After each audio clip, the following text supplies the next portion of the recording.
மதம் மனிதனை மிருகமாக்கும், சாதி மனிதனை சாக்கடையாக்கும் அப்படின்னு சொன்னாரு தந்தை பெரியார். உண்மையிலேயே இந்த காணொளிய பார்க்கும் பொழுது ரொம்ப வருத்தமா இருக்கு.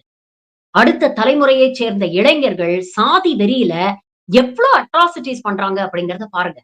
அரசு பேருந்து மேல ஏறி நிக்கிறாங்க. காவல்துறையைச் சேர்ந்த அந்த சகோதரர் அவ்வளவு தூரம் மென்மையா அட்வைஸ் பண்றாரு, கெஞ்சுறாரு. ஆனா அவங்க அத மதிக்கிறதாவே தெரியல.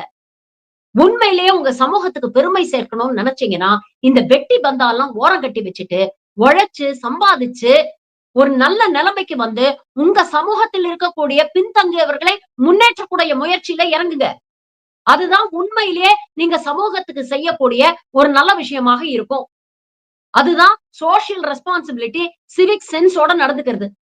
ஆனா, அப்படிப்பட்ட எந்த சிவிக் சென்ஸும், சோசியல் ரெஸ்பான்சிபிலிட்டியும் இல்லாம, சும்மா சாதி அப்படிங்கிற பேர்ல வெத்து உதாரியும், பந்தாவையும் விட்டுக்கிட்டு திரியறது, என்ன விதமான ஒரு முன்னேற்றத்த கொடுக்க போகுது?